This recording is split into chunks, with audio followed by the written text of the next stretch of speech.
Good morning dear friends. Last week हमारा stock market में almost flat ही रहा। बीच में एक दिन डाउन जर्क आया था वेडनेसडे के दिन, लेकिन अगर पाँचों दिन की क्लोजिंग देखें तो सारी क्लोजिंग्स 15,700 और 800 के बीच में ही रही हैं। Now what does it indicate?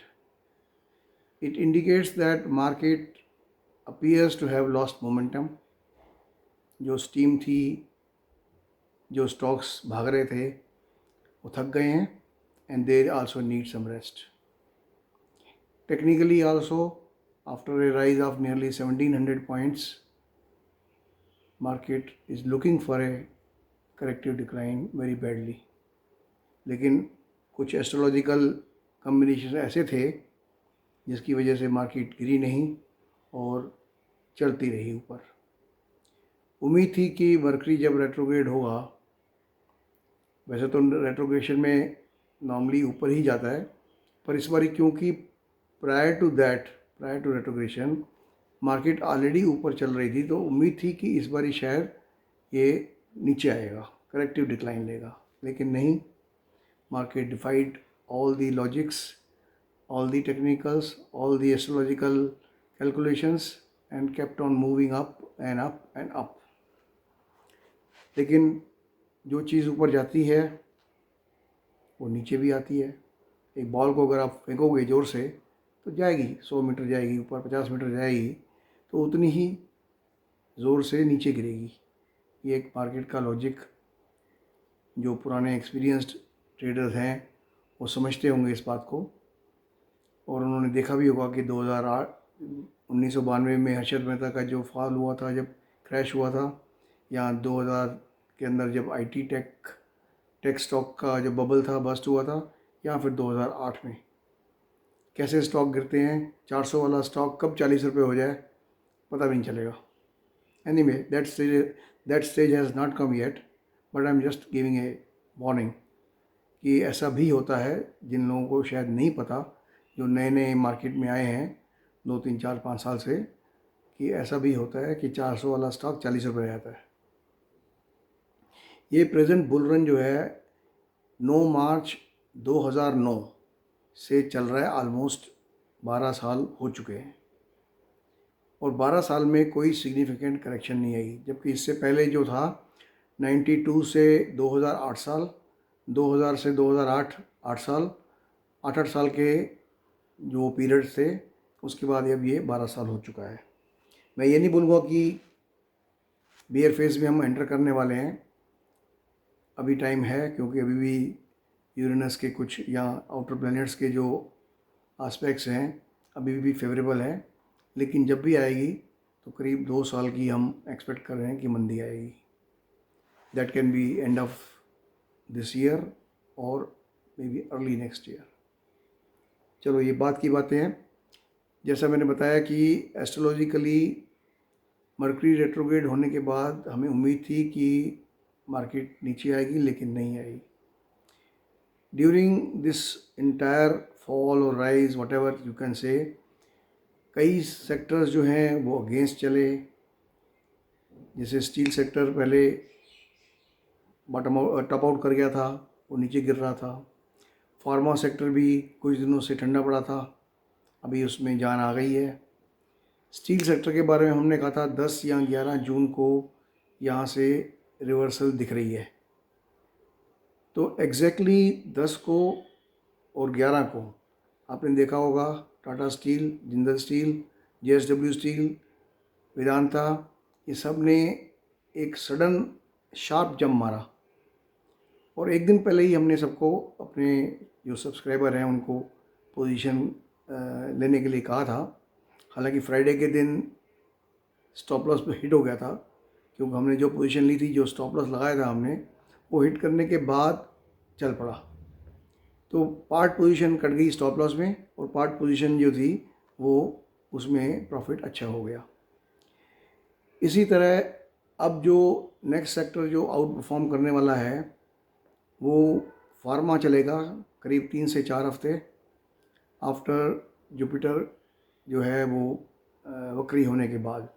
20 तारीख को जुपिटर वो बकरी होगा, तो प्लस माइनस 1 डे लेके चलो आप 18 से या 19 से फार्मा स्टॉक पॉजिटिव इसमें टेरिटरी में आ जाएंगे और most of the pharma stocks will outperform the other sectors.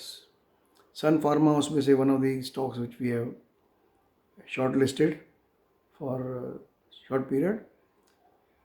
PSU banks जो अभी भी थोड़े अंडर प्रेशर चल रहे हैं पिछले कुछ दिनों से, नेक्स्ट वीक 22 या 23 से एक हफ्ते के लिए फिर रिकवरी लग रही है उनमें। तो स्विंग ट्रेडर्स जो हैं, जो एक दिन से लेकर के 5-7 दिन के लिए ट्रेड करते हैं, it is a very good opportunity for them to enter into pharma stocks और PSU also. Housing finance sector जो है वो फ़िलहाल वीक लग रहा है अगले एक हफ्ते के लिए। बहुत सारे सेक्टर जो हैं वीक लग रहे हैं एक हफ्ते के लिए। तो may be between 14th and 19th जो है कई सेक्टर जो हैं अंडर प्रेशर रहेंगे। कितना फॉल होगा मैं it is difficult to say, क्योंकि astrologically we can not work out the targets, we can only see कि भाई पीरियड अच्छा है या बुरा है, तो अकॉर्डिंगली उसको टेक्निकली कोरिलेट करके हम टारगेट्स निकालते हैं। तो in nutshell housing finance sector भी थोड़ा वीक लग रहा है, बाकी सेक्टर्स की चला है। टाटा स्टील और जो बाकी स्टील के स्टॉक्स हैं ये पॉजिटिव इंडिकेशन दे रहे हैं। मे बी एक दो दिन करेक्शन आ जाए, लेकिन उसके बाद up to 26 of June in totality positive लग रहे हैं। टेक्निकली मार्केट इज़ ओवरबॉट और उसमें कोई शक नहीं है कि market is ripe for corrective decline. अब इस हफ्ते में कितना फॉल आता है it is difficult to say unless some important supports are broken. पहला सपोर्ट जो निफ्टी का है वो है 15,750 और नेक्स्ट जो सपोर्ट है वो है 15,600। वो टूटेगा then we will talk about for the down side targets. On upper side the scope is now limited, although जो निफ्टी के बुलिश टारगेट्स हैं 16,100 और 16,500 जो हैं they are very much intact, और कभी भी जब आएगा मौका तो ये इन टारगेट्स को भी अचीव कर लेगा। जुपिटर के रेट्रोग्रेड होने के बाद एक तो PSU बैंक्स थोड़ा चलेंगे ऊपर, और कुछ और सेक्टर भी हैं जो थोड़ा इंडिकेशन दे रहे हैं कि चलने की, वो मैं एडवांस में बता दूंगा। गोल्ड और सिल्वर मोस्ट लाइकली कल या परसों से वापस अप ट्रेंड में आ जाएंगे और ये करीब 5 जुलाई तक इन टोटलिटी, व्हेन आई से इन टोटलिटी मीन्स उसमें इंट्राडे करेक्शंस भी आ सकती हैं, एक दो दिन की करेक्शन भी आ सकती हैं, but in totality it is looking positive. So is the natural gas. Natural gas ने कल बुलिश ब्रेकआउट दिया है एक पैटर्न से जिसका टारगेट है 270 275, और यहाँ से ब्रेकआउट देने के बाद अब वो नीचे वापस उसी लेवल को टेस्ट करने आ सकता है एक दो दिन में, लेकिन next week after 19th natural gas भी पॉजिटिव लग रही है। कॉपर का भी यही हाल है, कॉपर भी अभी चलने के मूड में है। क्रूड जो है हम $77 का टारगेट ऑलरेडी दे चुके हैं, अभी फ़िलहाल थोड़ा सा ओवरबॉट है ESD चार्ट्स के अंदर, तो मे बी 67 68 एक बारी दोबारा टच करने आ सकता है, नहीं तो $77 का टारगेट जो है वो वेल मेंटेन है। कुछ स्टॉक्स जो हमने एस्ट्रोलॉजिकली शॉर्ट लिस्ट किए हैं वो आप, जो ये मेरा भी एक टेस्ट हो जाएगा, आप लोग भी उस पर मॉनिटर कर सकते हो या पोजीशन थोड़ी ले सकते हो। एक तो जी इंटरटेनमेंट 18-19 के बाद 2 जुलाई तक ओवरऑल पॉजिटिव रहने की संभावना है। Then Manappuram gold also same period के अंदर। Then there is Sun Pharma 20-21 के बाद अगले महीने की 8-9 जुलाई तक पॉजिटिव रहने की उम्मीद है। एक है यूपीएल भी 18-19 के बाद चलेगा और 5 जुलाई तक ऊपर रहने की संभावना है। और एक है पीरामल। तो I am giving you 5 stocks, that is Zee entertainment, Manappuram, Sun Pharma, UPL and Piramal. इन सब का जो पीरियड पॉजिटिव पीरियड है वो 19 के प्लस माइनस 1 डे और जुलाई के फर्स्ट वीक तक। तो you can take small positions with stop loss. आप उसमें देखिए कि whether you are able to gain और नॉट। ये हमारा भी एक टेस्ट हो जाएगा कि हमने एडवांस में शॉर्ट लिस्ट किए और निकाले हैं। गोल्ड और सिल्वर के ट्रेडर जो हैं वो भी अपने मॉनिटर कर सकते हैं, अपनी पोजीशंस को मालूम पड़ जाएगा। और कुछ जो स्टॉक्स जो वीकनेस शो कर रहे हैं, most of the stocks which have moved up sharply in last few days are looking weak for 1 week. और एक और इम्पॉर्टेंट चीज़ जो है कि नेपच्यून जो है वो रेट्रोग्रेड हो रहा है 26 के आसपास। तो 20 और 20 के पीरियड, 20 को जब बृहस्पति वक्री होगा, जुपिटर मतलब रेट्रोग्रेड होगा, और 26 को जब नेपट्यून रेट्रोग्रेड होगा, ये पीरियड ओवरऑल बीच का जो है ये पॉजिटिव लग रहा है। जो अभी जो एक लंबा पीरियड जो फॉल का दिख रहा है, as I can anticipate based on the astrological calculations, that is from 5th July plus minus 1 day till 20th of July, जब जो मंगल है जो नीच का चल रहा है वो 20 जुलाई तक नीच का रहेगा। तो 20 जुलाई तक, 5 जुलाई से 20 जुलाई प्लस माइनस 1 डे दोनों साइड लेके चलिए, most of the stocks including commodities, including US markets are likely to decline. Some of the sectors may continue decline till 30th of July also. This is what I have analyzed. I have done some research during this weekend. इससे ये निकला है नतीजा, तो आप उस पर ख्याल रखिएगा।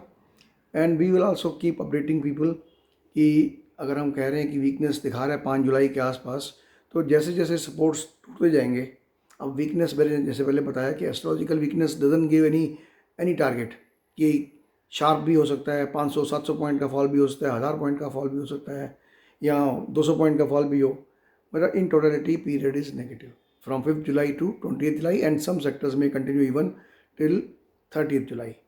So this is a test for me also. And before I conclude for this week, I request you to subscribe to this channel and also join my Telegram group, so that I give free astrological views from time to time. Sometimes some U-turn dates also I am giving to the people who have subscribed to our services, जहाँ से U-turn 90% जो है accuracy होती है उसकी। जैसे मैंने भी फार्मा बताया कि 19-20 के बाद फार्मा सेक्टर करीब 3 हफ्ते के लिए पॉजिटिव है। तो आप ये मेरा भी टेस्ट है और आप भी चेक कर सकते हैं। जैसे मैंने बताया गोल्ड सिल्वर जो है 15 के आसपास प्लस माइनस 1 डे, 15 से लेकर के 3rd-4th जुलाई तक ओवरऑल पॉजिटिव रहने की संभावना है। तो आप चैनल को देखिए, सब्सक्राइब कीजिए, which will encourage me to put more videos on astrological views. Unlike other astrologers, we don't follow वैदिक एस्ट्रोलॉजी के जो कॉन्सेप्ट्स होते हैं, सरतोभद्र चक्र या मून के पोजीशन कौन सी राशि में है, कौन से नक्षत्र में है, उनका लॉर्ड क्या है, लॉर्डशिप कैसी है, उनकी इनिमिकल रिलेशनशिप है कि फ्रेंडली रिलेशनशिप है, उसके बेस पे हम फोरकास्ट नहीं करते। हमारा अपना एक यूनिक मेथड है जो कम्बिनेशन ऑफ वैदिक एस्ट्रोलॉजी और वेस्टर्न एस्ट्रोलॉजी का दोनों का है। तो let us meet some other time during the next week. Have a nice weekend. Thank you and bye. Yes friends, one more thing which I forgot to mention, that some of the stocks which have been declining or which are under pressure for last few days will stage a comeback on 19th or 20th when Jupiter turns retrograde, और वो एक हफ्ते के लिए ही हैं।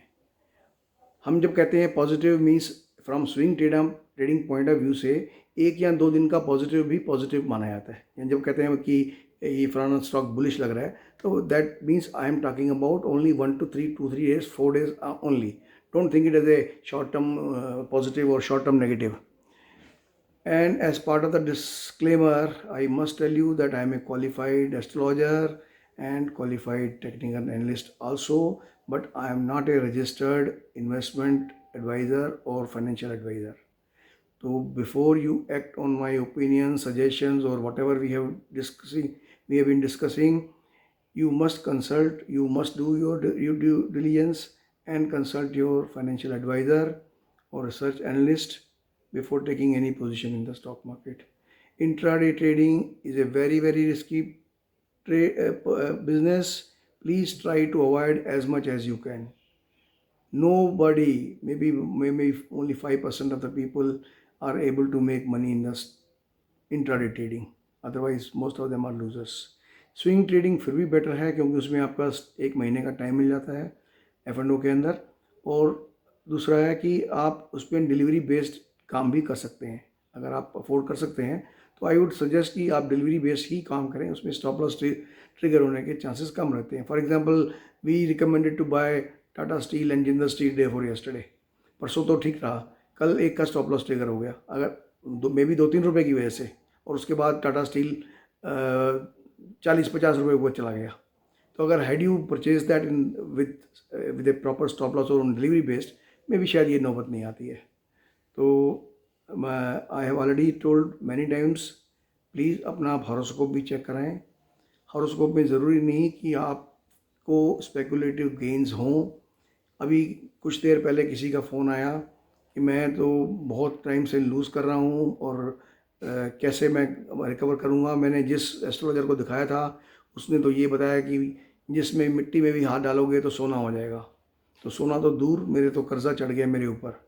तो please किसी अच्छे एस्ट्रोलॉजर को दिखाइए. आपके नसीब में सट्टे का पैसा, स्पेकुलेशन का पैसा है कि नहीं है, आप डेस्टाइंड है कि नहीं है. Please get it checked.